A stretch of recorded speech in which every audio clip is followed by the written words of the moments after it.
Oba. Vou gravar aqui também para depois a gente poder subir no YouTube. Então, boa noite a todos que estão nos seguindo. É um prazer estar aqui com vocês. Peço desculpas por esse atraso, né? A gente tinha a intenção de transmitir pelo YouTube, mas por alguma razão técnica o Zoom não está mandando para o YouTube. Então, a gente está ao vivo pelo Facebook também e aqui pelo Zoom. Então, eu sou Marcelo Demarzo, estou representando aqui o Centro Mente Aberta, de Mindfulness e Promoção da Saúde. A gente tem feito essas lives semanais, às quintas-feiras, às 19h, sempre com um convidado diferente, um convidado especial, trazendo temas relacionados a Mindfulness. E hoje o nosso tema é envelhecimento saudável e Mindfulness. E para isso a gente está recebendo aqui o professor Luiz Roberto Ramos, é professor titular do Departamento de Medicina Preventiva da Unifesp e coordena o Centro de Estudos do Envelhecimento, que é uma referência em estudos sobre o envelhecimento saudável aqui no Brasil e também em nível internacional. O Luiz não sabe, mas eu conheço ele há muito mais tempo que ele me conhece, né? Quando eu era estudante de medicina, já me interessava bastante pelo envelhecimento, pela geriatria na época, era uma opção de especialidade, e acompanhava ele nos congressos de geriatria. E depois nós nos tornamos amigos de departamento, colegas de departamento. Então, muito obrigado, Luiz, por ter aceito o convite. Queria que você se apresentasse também, um pouco mais em detalhes. Bom, Marcelo, obrigado pelo convite, por essa oportunidade, né? E eu não sabia desse detalhe, mas assim, que bom, né? Bom, eu sou médico formado pela Escola Paulista de Medicina e depois de fazer meu doutoramento em Londres, na London School, eu entrei por influência de um amigo que até hoje é a maior autoridade nessa área de envelhecimento saudável, que é Alexandre Kalash, e que me levou para essa área, né? Quando eu terminei o doutorado, eu voltei e consegui, com a FAPESP, um projeto, financiamento para um projeto longitudinal, né? Que acompanha idosos. Então, a gente começou um estudo lá em 1991, o que a gente chama de uma coorte de idosos lá em volta da Escola Paulista de Medicina. E aí, 91 para hoje, já são aí uns 30 anos que a gente segue essas pessoas que moram naquela região. Qual o objetivo? O segmento permite que você detecte os chamados fatores de risco para qualquer coisa que você queira, né? Então, no caso, o objetivo que era saber o que faz as pessoas envelhecerem bem ou envelhecerem mal, que é a pergunta que todo mundo quer responder, né? O que eu tenho que fazer para envelhecer bem? Então, eu parti dessa pergunta, juntei um grupo de idosos bem delimitado numa área, né, que era fácil de seguir, porque é tudo lá em volta, e coloquei esse objetivo de entender os determinantes do envelhecimento saudável. Como é que a gente faz isso? A gente tira uma fotografia no início, pergunta e avalia todas as características desse indivíduo e depois começa a seguir. E aí você começa a ter os desfechos, né? Esse desfecho pode ser morte, né? No começo foi a morte, a gente procurou os determinantes de mortalidade. E na investigação dos determinantes de mortalidade, nós percebemos que os fatores de risco para morrer nas pessoas com mais de 65 anos não eram exatamente as doenças, que é aquela coisa, né? As doenças levam à morte, né? E aí a gente fez uma análise e percebeu que, controlando pelas doenças, os fatores que determinavam quem morria e quem não morria eram parâmetros funcionais, né?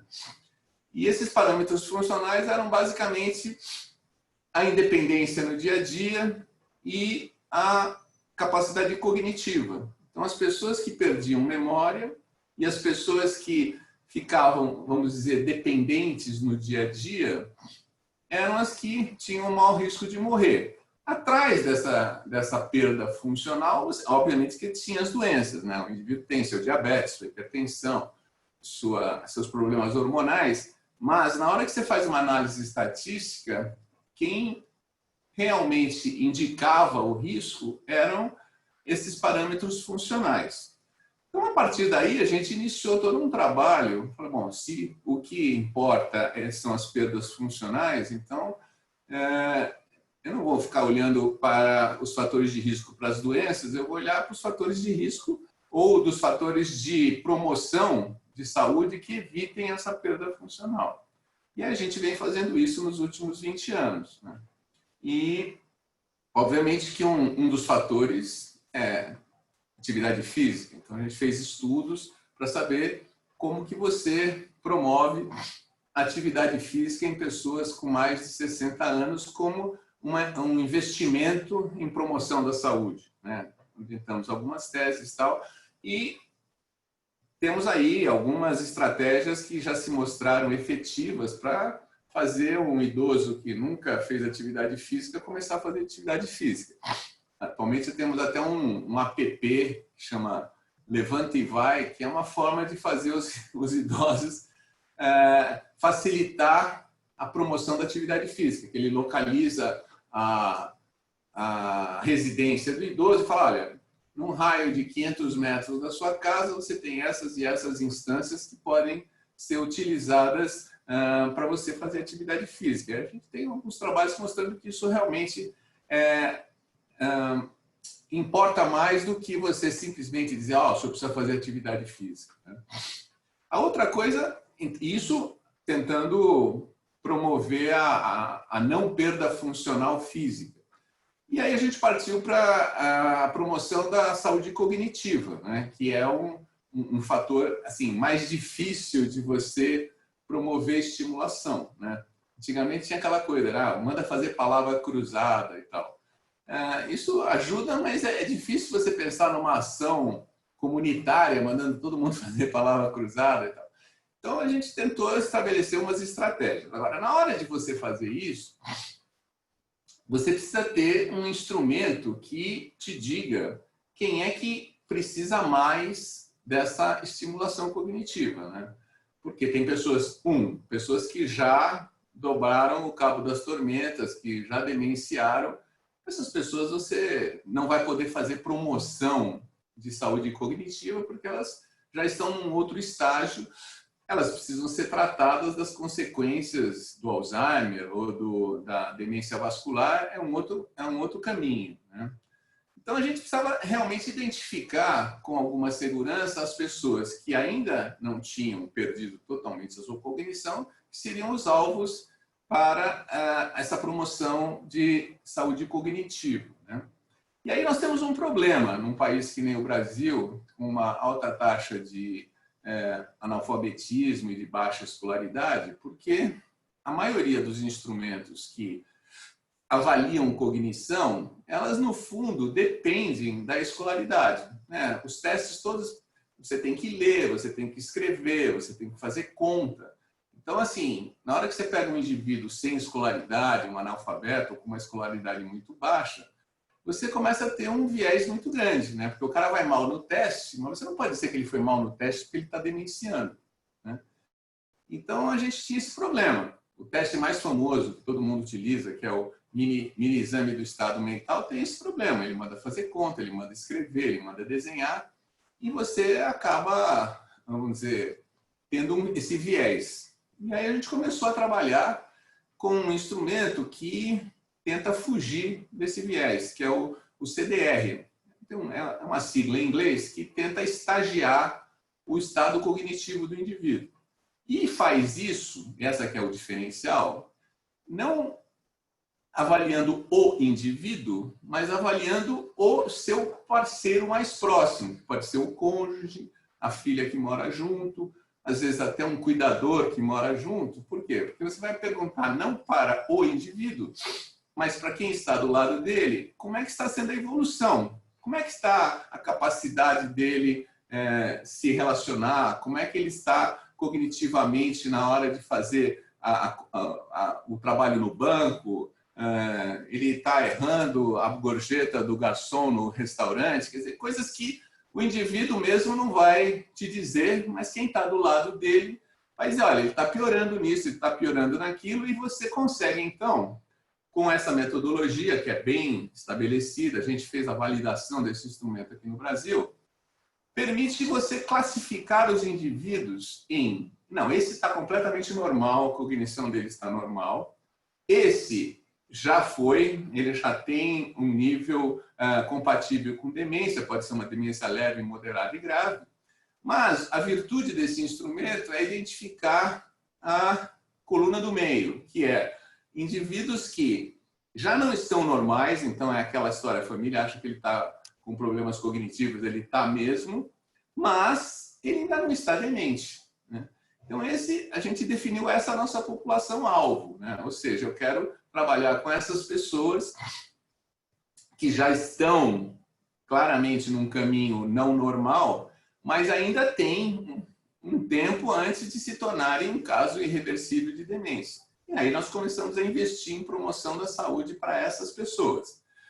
E nessa época já estava mais ou menos delineado na literatura a importância do computador, né? Esse computador que nós estamos usando aqui, como um instrumento de estimulação cognitiva. Então, você pegar um idoso que nasceu muito antes da era tecnológica, só de você fazer ele entender o que é um computador, conseguir trabalhar com o computador naquilo que a gente chama de uma inclusão digital, já se mostrou uma ação de estimulação cognitiva bastante interessante.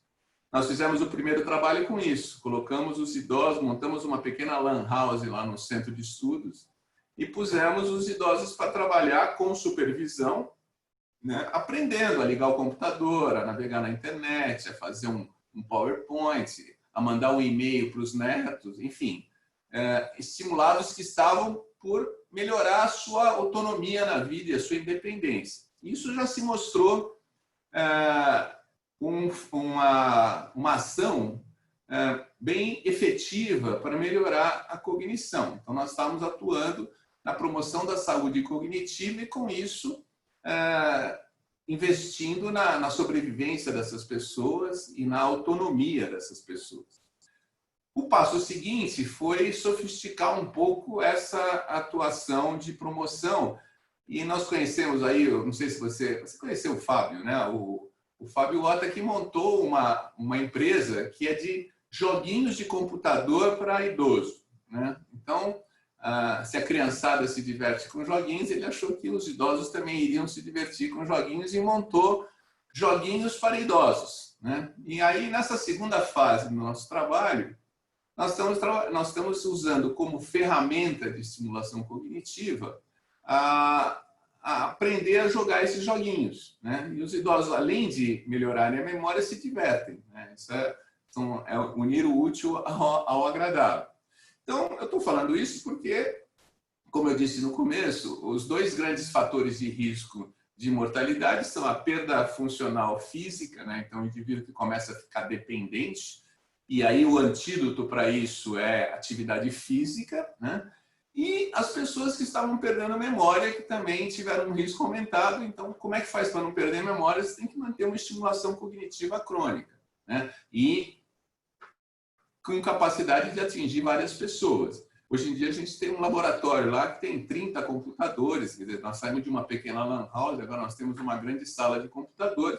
E a gente vai rodando de 30 em 30 idosos que vão passando por lá e se estimulando cognitivamente.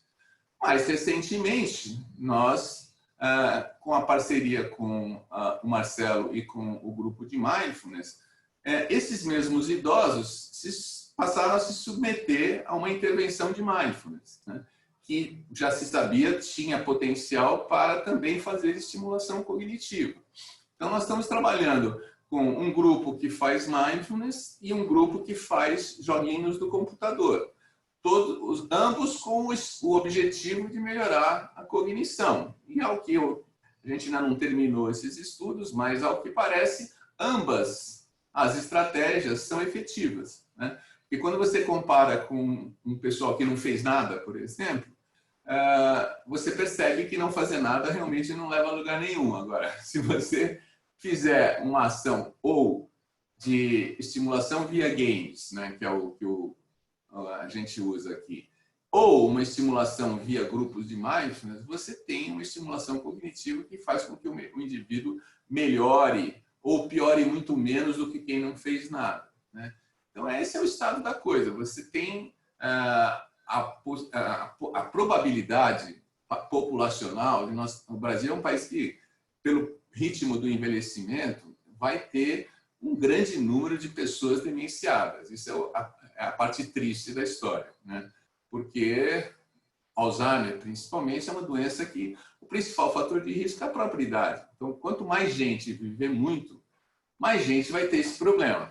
Então, se a gente achar um caminho em que você ameniza isso ou posterga o estado demencial, você já está fazendo um grande bem para a população, porque nós somos 200 milhões de habitantes, só hoje a gente tem quase 25 milhões de pessoas acima de 60 anos, daqui a 20 anos nós vamos ter 60 milhões de pessoas com mais de 60 anos e potencialmente com o risco de chegar num estado demencial. Então a gente tem que ter estratégias populacionais para estimular esse pessoal e fazer com que eles não cheguem nesse estágio pior da demência, que é o que ninguém quer, é o estágio que ninguém quer chegar na velhice, né? Então, resumidamente, esse é que é o trabalho que a gente está fazendo e essa parceria com o Mindfulness tem sido muito interessante, porque são duas estratégias diferentes, mas que podem levar para o mesmo lugar.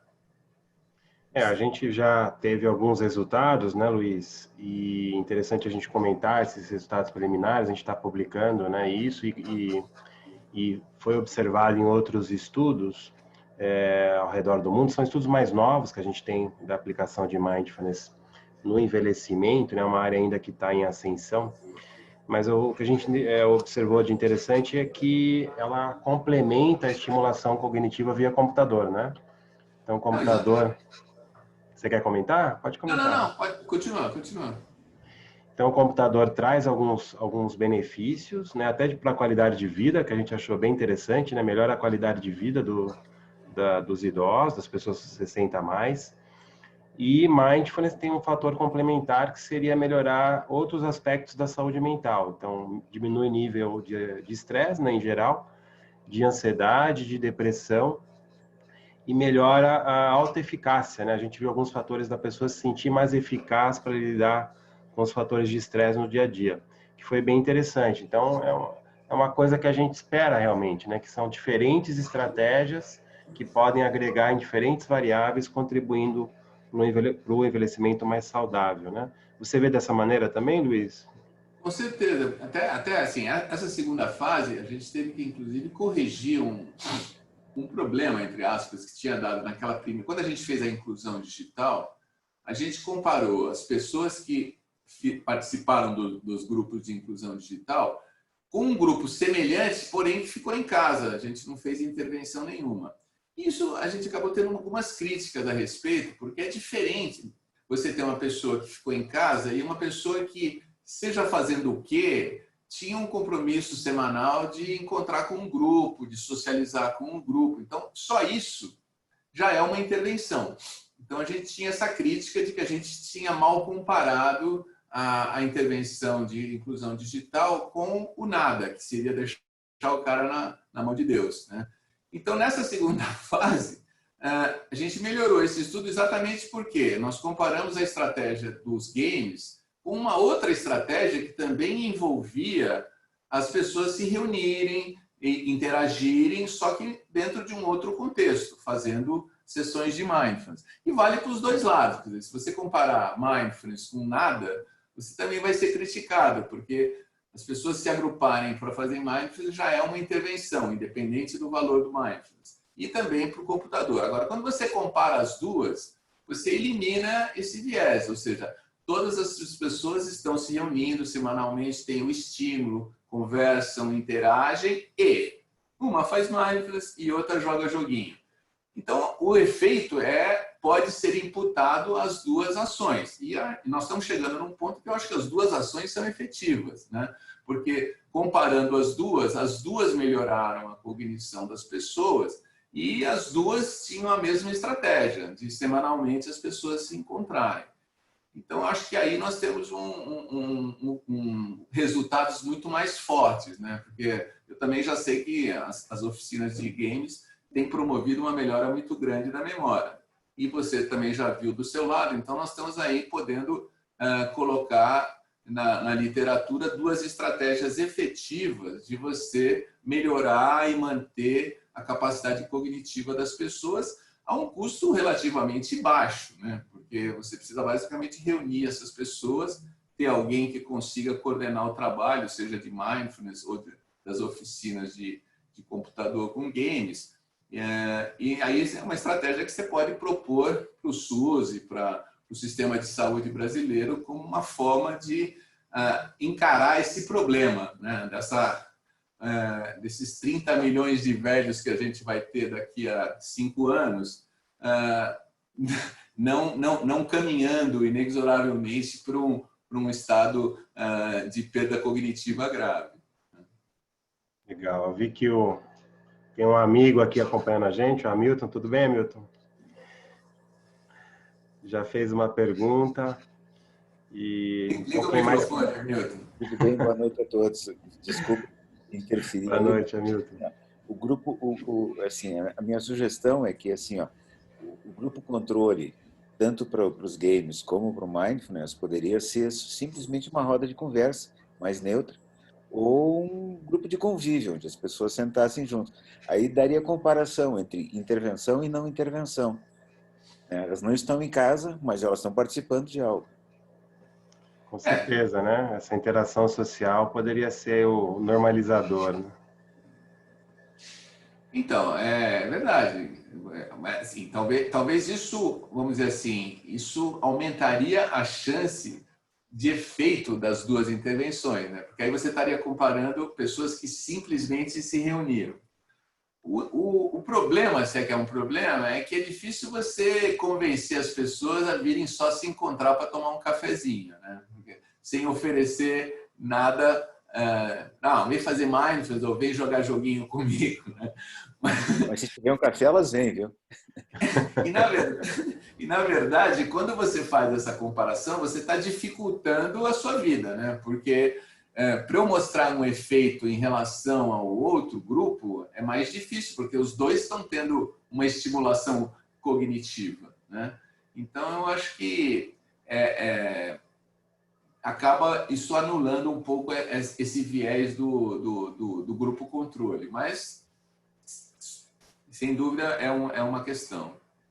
Com certeza, né? E aí acho que a gente entrou num outro campo que está sendo mais bem estudado e tem a ver, né, com essas intervenções de estimulação física e cognitiva. Acho que vale para atividade física, vale para os games, vale para mindfulness, meditação, que é a questão da conexão social, né? Todas elas, de alguma maneira, promovem a conexão social. E cada vez mais a falta de conexão, né, ou a solidão, a gente já sabia intuitivamente, mas tem vários estudos mostrando a solidão, né, ou a percepção de estar só, como um fator de risco tão importante como fumar, né, para a mortalidade. Então, e aí você esbarra numa outra questão, né, Marcelo, que é a depressão, né? Porque o isolamento, em última instância, ele leva à depressão, a pessoa, e aí você confunde, né, a falta de interação com a própria depressão, que é um grande fator de risco para a demência, né? Porque o indivíduo que está muito deprimido e não está tratado, ele pode, para muitos, parecer demenciado, né? Então, o isolamento, sem dúvida nenhuma, é um fator de risco para muita coisa e particularmente para a questão cognitiva. Então, como foi lembrado, quer dizer, só de você reunir as pessoas, você já está fazendo alguma coisa, né? Se, além disso, você promover um joguinho, promover uma concentração do mindfulness, você está potenciando o efeito dessa sua intervenção, né? Legal. Bom, se mais pessoas quiserem fazer perguntas, a Hamilton, outras perguntas, vai escrevendo aqui no chat. Mas, Luiz, eu queria expandir esse tema. Se eu não me engano, você começou como pediatra, foi isso? É. Eu fui de um extremo para o outro, né? Porque, na verdade, assim, eu fui fazer pediatria numa época em que o Brasil não estava envelhecendo ainda, né? Eu sou daquele tempo em que a mortalidade infantil era alta e que era a grande prioridade era a saúde materna infantil. Mas daí, quando eu fui para a Inglaterra, já um pouco mais velho, que eu conheci o Kalash, eu falei assim, olha, tudo bem, a materna infantil é super importante, mas o que está lá na frente, que ninguém está olhando, é o envelhecimento da população, né? Então, apesar de eu ter uma formação de pediatra, eu já tinha caminhado naquela época para a área de saúde pública. Eu estava fazendo pediatria, mas preocupado com a saúde pública. Já estava ligado no departamento de preventiva e tal.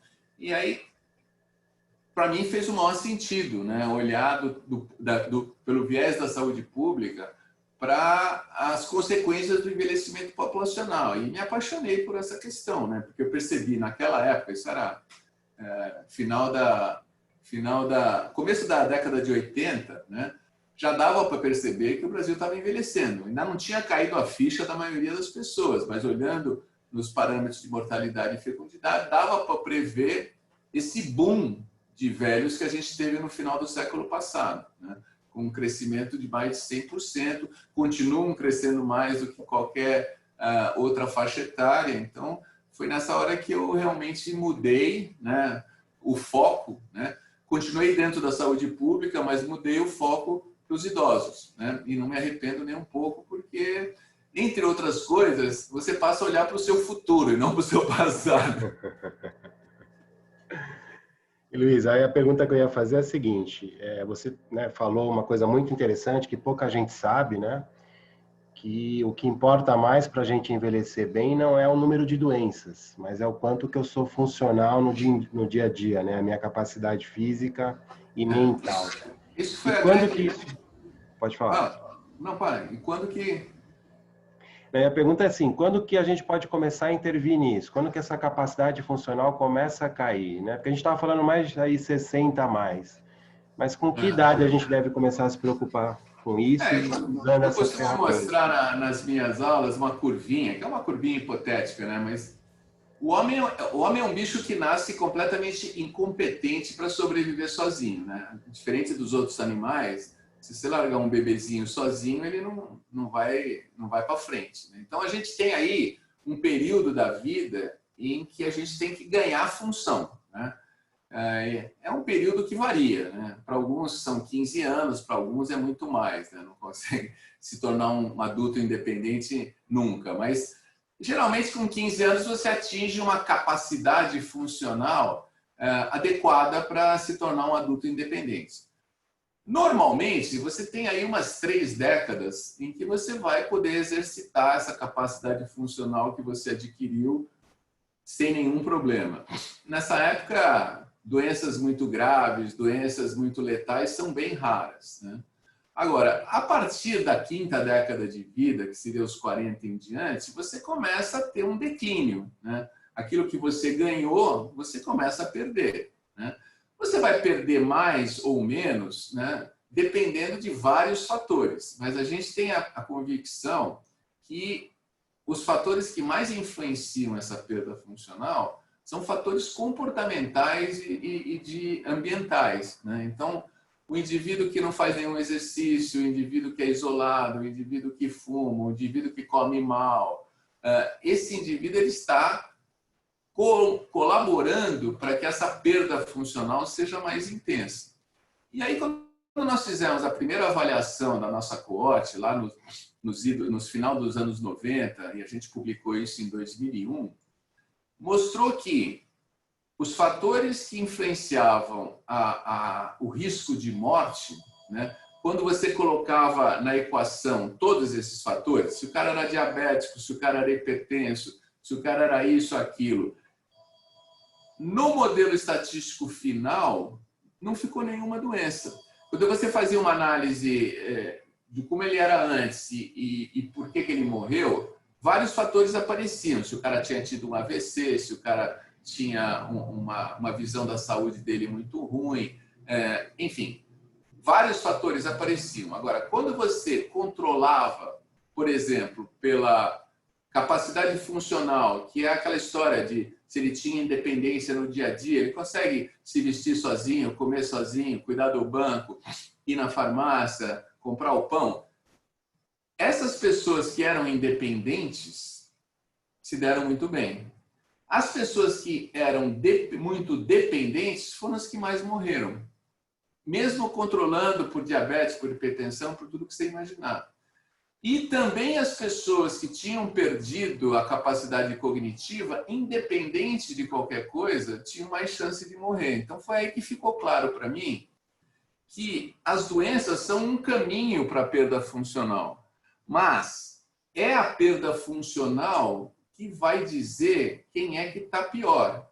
Por quê? Eu posso ter um diabético hipertenso que leva a vida normal, porque ele faz exercício, ele come direitinho, ele cuida das suas doenças, ele vai ter um risco de morte igual a qualquer pessoa. Esse é que é o lance. Então aí, por isso que o diabetes e a hipertensão não apareceram na equação final, porque eles só são fator se eles levarem a uma perda funcional.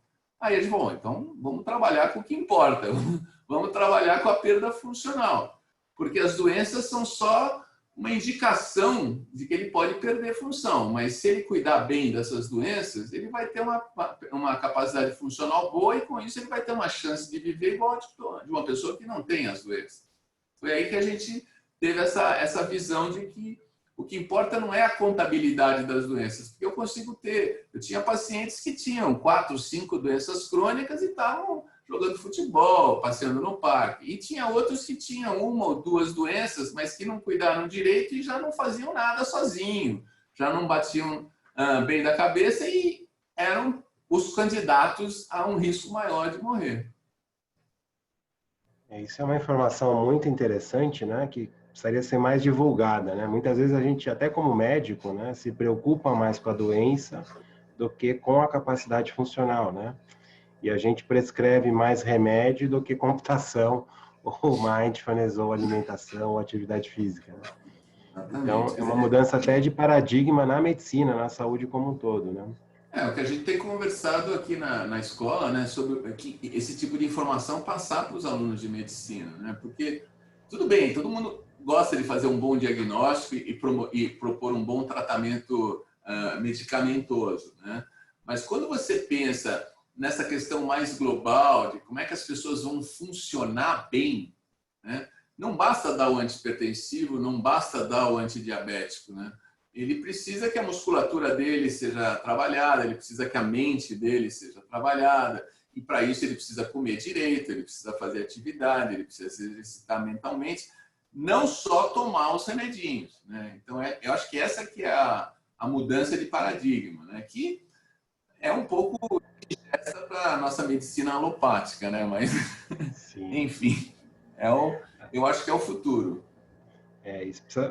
Os estudantes têm que ser expostos a isso, né? E também nós, professores, temos que entender isso e passar o modelo, né? Não que a doença não seja importante, mas só tratar da doença sem ser propositivo, né?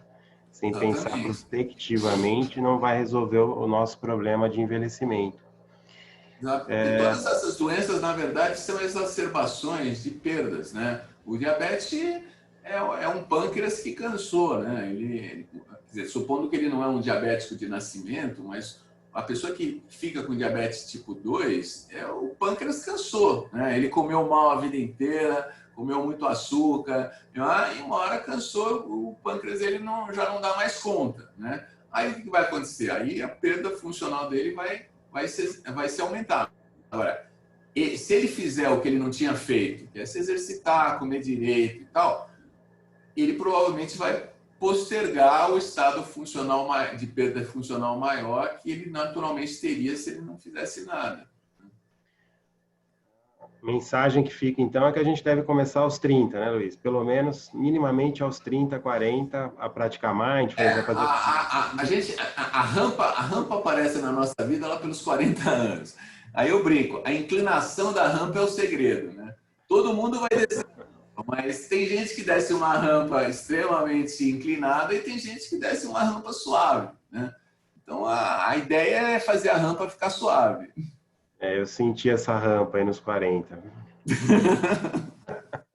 Vamos diminuir a inclinação, então.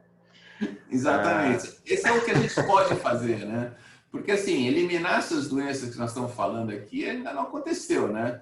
Assim, a vacina contra o diabetes, contra a hipertensão, a gente não achou e nem acho que a gente vai achar, né? Mas você conviver com essas doenças de uma forma funcional é perfeitamente possível, né?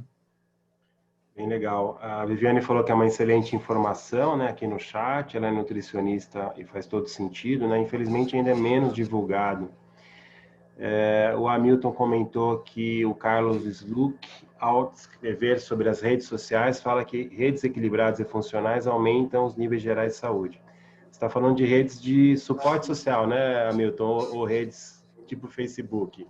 Não, na verdade, redes de suporte social. Redes de convívio. Pode ser rede familiar, rede de suporte terapêutico, rede de amigos. Então, assim, quanto mais equilibrada a rede, maior a chance das pessoas viverem mais e terem saúde. Eu acho que esse Legal. Com certeza, com certeza. é um pulo super importante.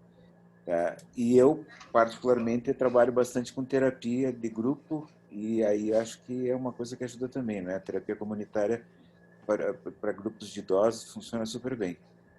Bem legal. Tem um estudo nos Estados Unidos de uma população, né, isolada numa cidadezinha que vivia mais. E eles foram olhar o que eles faziam lá. Esqueci o nome da cidade agora.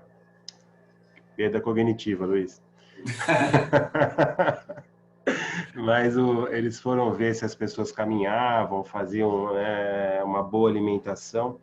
E o que mais, né, tudo isso foi importante, mas o que mais explicava a longevidade era a conexão social mesmo. Eram pessoas descendentes de italianos, então eles faziam as refeições juntos, e isso Exatamente. foi o fator mais importante. Então, quando você vai olhar, você já deve ter ouvido falar das chamadas Blue Zones, né? As Blue Sim, Zones são lugares do mundo onde a maioria das pessoas vive muito, né? E quando você vai olhar para essas Blue Zones, o que elas têm em comum? São lugares onde as pessoas comem bem, têm uma interação social muito grande.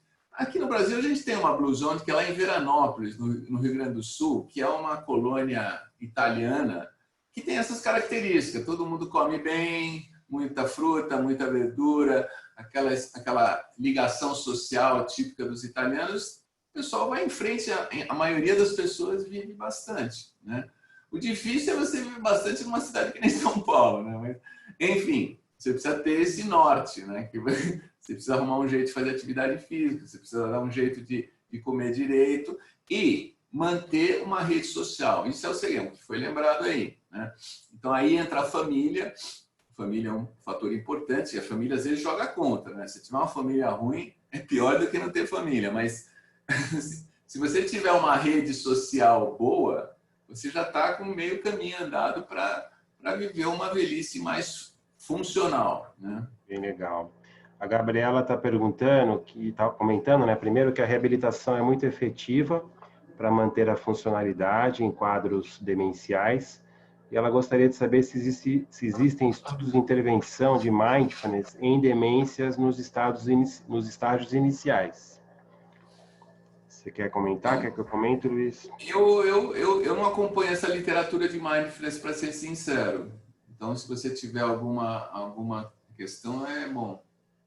Tem sim, né? Então, o nosso estudo, de alguma maneira, vai ao encontro disso. A gente teve alguns pacientes que passaram, né, com alguma perda funcional, alguma perda cognitiva, mas existem já estudos publicados mostrando que sim.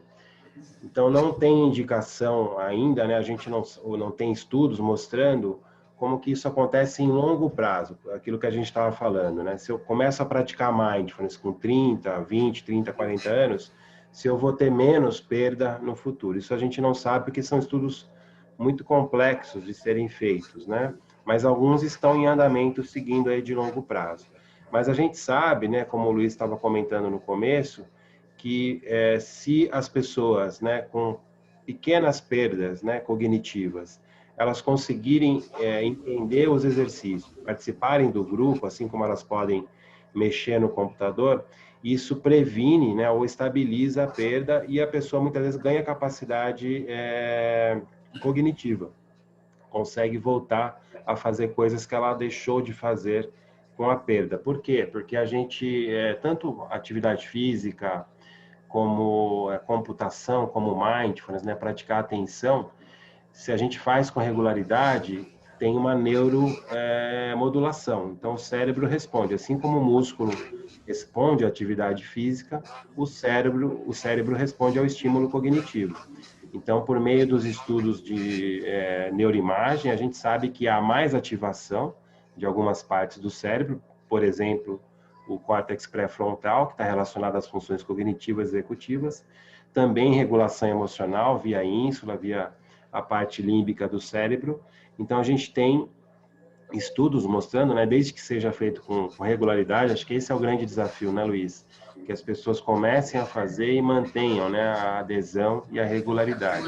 Você manter o mindfulness numa pessoa que já fazia, né, é mais fácil do que você pegar um indivíduo que já está descendo a rampa e fazer ele adquirir uma capacidade que ele nunca teve.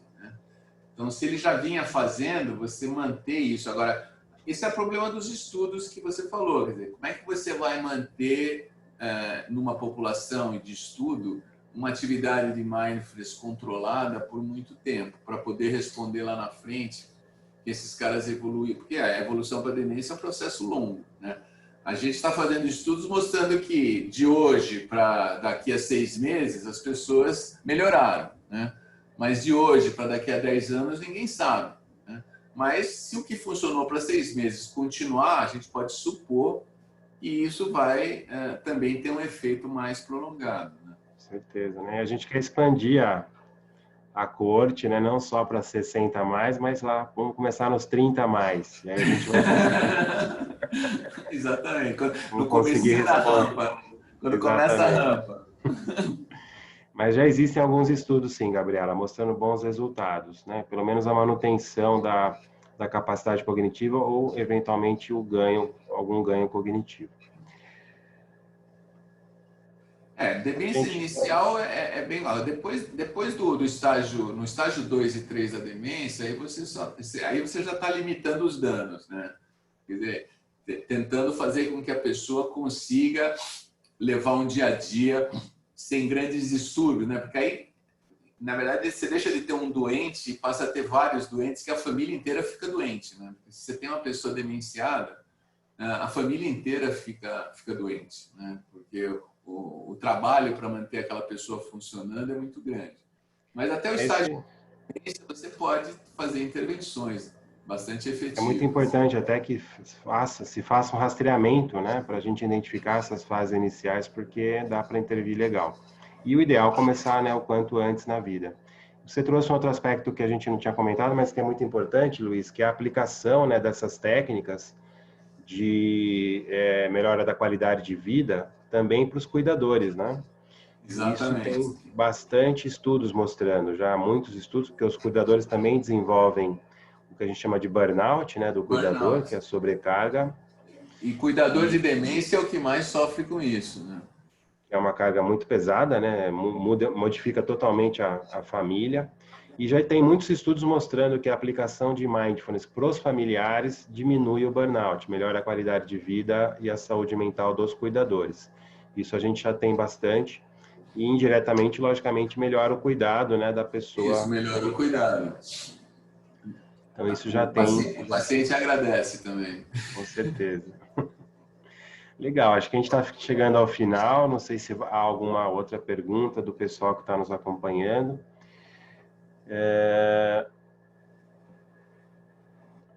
Queria abrir então, Luiz, para você falar fazer algumas declarações finais, alguma mensagem que você queira passar e falar também como as pessoas acham o centro de estudos, as suas redes sociais, quem quiser entrar em contato. Então, eu fico feliz da gente ter poder levar essa conversa, porque eu acho que, como você falou, a gente tinha que divulgar mais essa noção de que envelhecer bem não depende só de você não ficar doente, né?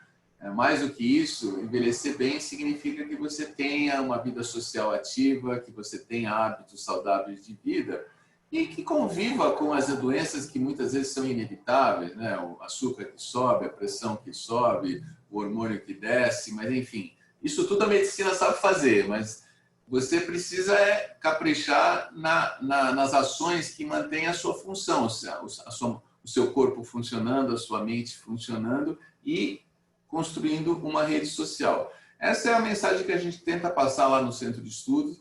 O Centro de Estudos é um órgão que está ligado à Escola Paulista de Medicina, mas também está ligado à comunidade. A gente tem um trabalho com a prefeitura. A ideia a gente tem trabalhado de construir na Vila Clementina um bairro amigo do idoso, então pensar nas questões ambientais, as calçadas, as escadas, tudo que pode interferir na qualidade de vida dos idosos. Eu posso passar o endereço, é lá na rua Loefregen, lá da Vila Clementino. A gente tem para o estudo uma limitação geográfica. Então, a virtude do estudo é você ter pessoas que todas pertencem a uma mesma região. Então, às vezes, posso levar meu avô lá? Depende. Ele tem que, para o nosso estudo, ele teria que morar naquela região. A gente espera que isso aumente o preço dos imóveis na Vila Clementina, porque as pessoas vão querer morar lá para envelhecer bem. Mas, enfim, é uma coisa geográfica lá, mas tirante isso, nós estamos abertos, quer dizer, qualquer pessoa que esteja da região pode se matricular e a gente vai começar a seguir e fazer essas ações que a gente tem discutido aqui. E os seus contatos, Luiz, como o pessoal acha? Você tem site, redes sociais? Então, a gente montou um ano atrás um site que chama Geriatrix, que assim, a gente chama que é um portal de conhecimento. Então, tudo isso que eu falei aqui, mais alguma coisa, está lá. Os trabalhos que a gente fez. Ano passado, no começo desse ano, a gente fez um simpósio internacional, trouxemos gente do exterior para discutir envelhecimento com funcionalidade. Então, tem lá uns 10 seminários que estão lá no site Geriatrix, disponíveis para quem aparecer lá. Não sei como é que para passar o endereço, não sei se eu posso compartilhar. Já estou pegando aqui, Luiz. Vou colocar aqui no chat já. Está aqui no chat o site, né, o Geriatrix. Vou colocar lá no YouTube também. Pode falar, Luiz. É isso. Eu pensei nisso, mas eu não consegui operar essa coisa aqui. Mas, assim, é um site que a gente tem alimentado. Tem todas essas aulas, os nossos trabalhos todos publicados estão lá. E a gente mantém um contato com quem se interessa, a gente pode manter um contato, né, virtual. E no Centro de Estudos, atualmente com a pandemia está mais difícil, mas a gente pretende que essa pandemia acabe um dia, a gente possa voltar a ter contatos pessoais com quem mora no bairro lá da Vila Clementino. Legal. Você pôr o site aí, o endereço? Já pus aqui no chat, já. Ah, tá. O pessoal já está com acesso. Bom, muito obrigado ao pessoal que nos seguiu, né? O pessoal que nos seguiu aqui pelo Zoom, pelo Facebook. Infelizmente, a gente estava programado de fazer a transmissão via YouTube e não, né, por alguma questão técnica não foi possível. Mas o vídeo, a gente gravou essa conversa, vai ficar lá gravada, né, no nosso canal do YouTube, do Mente Aberta. Vou colocar aqui o site do YouTube. Eu estou pondo aqui o Centro de Estudo, Rua Loefregen. Legal. Agora esqueci o número. Tá vendo como é que é o negócio? Loefregen. Eu, quando eu esqueço, eu vou no Google. Então, estou colocando aqui o nosso YouTube, né? Para quem quiser depois rever a nossa conversa. Vai estar gravada lá nos próximos dias, a gente vai subir. Deixa eu ver se eu acho aqui, Luiz, o número. Eu tenho que achar isso daqui, não é possível. É 1596. 1596. É uma casinha que fica ali na Loefringen, paralela a Pedro de Toledo. E, 1596, é isso? 2 quarteirões do metrô Santa Cruz. Legal. Já coloquei no chat também. Isso. Bom, muito obrigado, Luiz. Boa noite, Hamilton. Boa noite, os amigos que nos seguiram. Boa noite, pessoal do Facebook também. Um grande abraço. Obrigado, Marcelo, pela oportunidade. Boa noite para todos.